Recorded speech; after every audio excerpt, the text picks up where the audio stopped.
संपन्न है, तो तुम उनका क्या कल्याण कर पाओगे? जिसके अंदर कल्याण की क्षमता हो उन्हीं के पास वो जाते हैं और अपने कल्याण की इच्छा से जाते हैं। 6 अध्याय में श्री सूत जी महाराज ने शौनकादि मुनियों को भागवत का महात्म्य सुनाया है। एक अध्याय में, इन्हीं 6 अध्याय में, अंतिम 6वें अध्याय में भागवत के सुनने की विधि का वर्णन किया। इसकी विधि 2 प्रकार की, एक अनुष्ठानात्मक और एक अनुसंधानात्मक। भागवत की कथा का अनुसंधान करना है, रस लेना है, अनुभव करना है, आनंद करना है, तो रोज भागवत सुनो। 15 दिन भागवत की कथा हो, 1 महीने भागवत की कथा हो, रोज 2 घंटे हो, 1 घंटे हो, जितना हो सके हो, 1 अध्याय की कथा हो, 2 अध्याय की कथा हो, जितना रस ले सके। ये तो अनुसंधान है, इसमें कोई प्रतिबंध नहीं। 7 दिन सुनो, 10 दिन सुनो, 15 दिन सुनो, 20 दिन सुनो, महीने भर सुनो, वर्ष भर सुनो। और दूसरी कथा है अनुष्ठानात्मक, अनुष्ठान के रूप में की जाने वाली कथा। तो अनुष्ठान के रूप में जब भागवत की कथा होती है तो ये कथा 7 दिन की होती है, 7 दिवसीय होती है। और 7 दिवसीय अनुष्ठान का नियम होता है।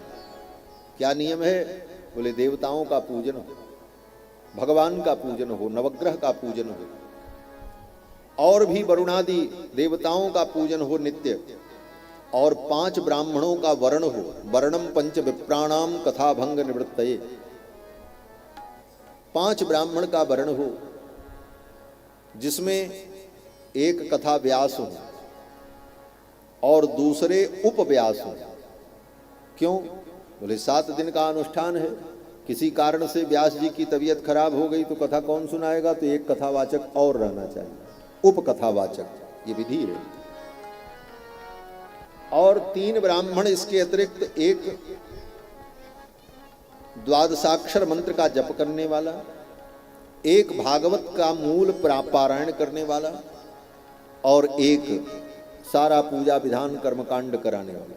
इस प्रकार वर्णम 5 विप्राणाम, 5 ब्राह्मणों का वर्ण हो, कथा भंग निवृत्तये, कथा में किसी प्रकार का व्यवधान न हो, इसलिए 5 ब्राह्मणों का वर्ण करके इस अनुष्ठान को करना चाहिए। कथा सुननी किससे चाहिए? तो ये भी सूत जी कहते हैं, कथा सुनाने वाला वक्ता कैसा हो?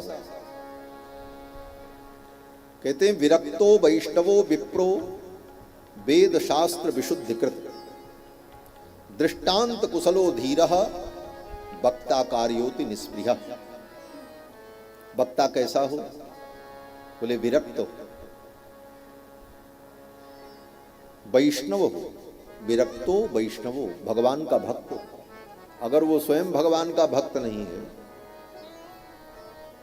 तो भगवान की महिमा कैसे वर्णन करेगा? विरक्त हो, वैष्णव हो, और विप्रो ब्राह्मण हो। व्यास पीठ पर बैठ करके व्यास के रूप में कथा सुनाने के लिए ब्राह्मण को ही शास्त्र ने अधिकृत किया। इस बात को लेकर के बड़े बड़े विवाद आप लोग देखे और सुने और सुनते हैं, और आगे भी बहुत कुछ अभी सुनने को मिलेगा। कलयुग है, कुछ कहने लायक नहीं है। परंतु शास्त्र की बात अगर कहें तो शास्त्र की यही आज्ञा है कि वो विरक्त हो, वैष्णव हो, विप्र हो। और विप्र ब्राह्मण में भी पुरुष हो। ब्राह्मण की स्त्री हो तो वो कथा नहीं कर सकती। स्त्री को भी व्यास पीठ पर बैठकर कथा करने का अधिकार नहीं, ये उसका कर्म नहीं, ये नारी का धर्म नहीं। लेकिन आजकल तो महाराज कौन कौन सी लेखा परीक्षा पास कर करके घूम रहे हैं सब। पाखंड का विस्तार है कलयुग, और उनसे कथा सुनने का कोई फल भी नहीं होगा, पाप अलग से लगेगा। लोग कहते हैं बड़े प्रसिद्धि है उनकी, इतनी भीड़ आएगी। अरे भीड़ तो आएगी, लेकिन पाप की गठरी भी साथ में आएगी। विधि के विपरीत कर्मानुष्ठान करने पर पुण्य नहीं होता, अपितु पाप लगता है। पाप 2 प्रकार से होता है। कैसे? बोले जो करना चाहिए वो न करे तब भी पाप लगता है, और जो नहीं करना चाहिए वो करे तब भी पाप लगता है। इसी को कहते हैं कृत्यकरण। कृत्यकरण का मतलब जो कृत्य है वो को उसको अकरण नहीं किया, कृत्यकरण। जो करना चाहिए वो नहीं किया।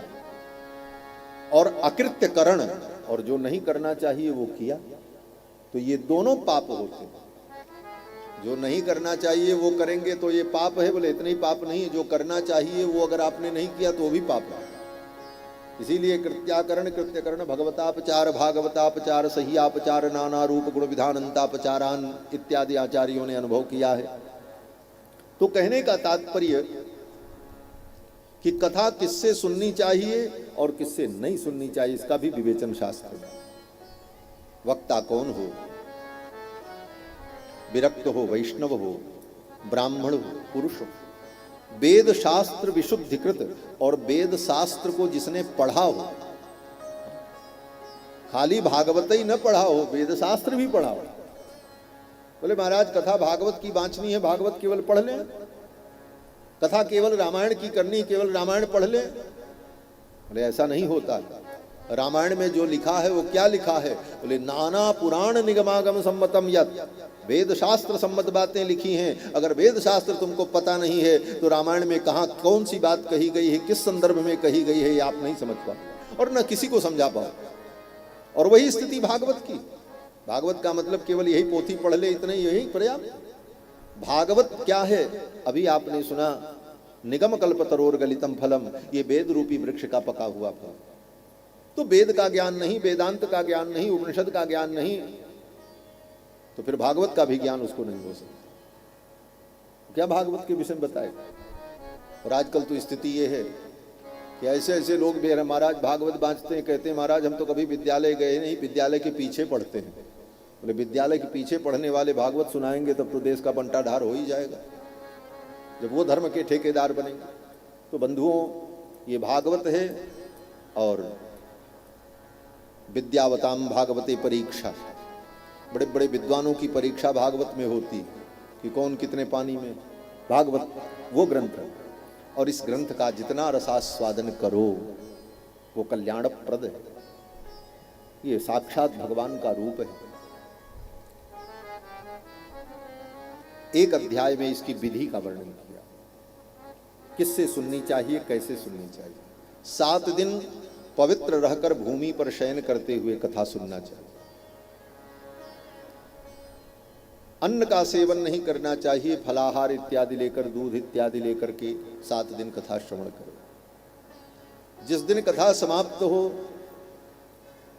7 दिन के पश्चात गायत्री मंत्र से अथवा द्वादशाक्षर मंत्र से यज्ञ करे, हवन करे, और फिर कथा के अंत में भागवत की पुस्तक को सुंदर वस्त्र में वेष्टित करके भगवान कृष्ण के रूप में उनकी पूजा करके आचार्य को संकल्प पूर्वक दान करे, और अंत में वैष्णवों को, ब्राह्मणों को, भगवान के भक्तों को, अपने परिजनों को, सबको भोजन करावे, जिसको महाप्रसादी कहते हैं।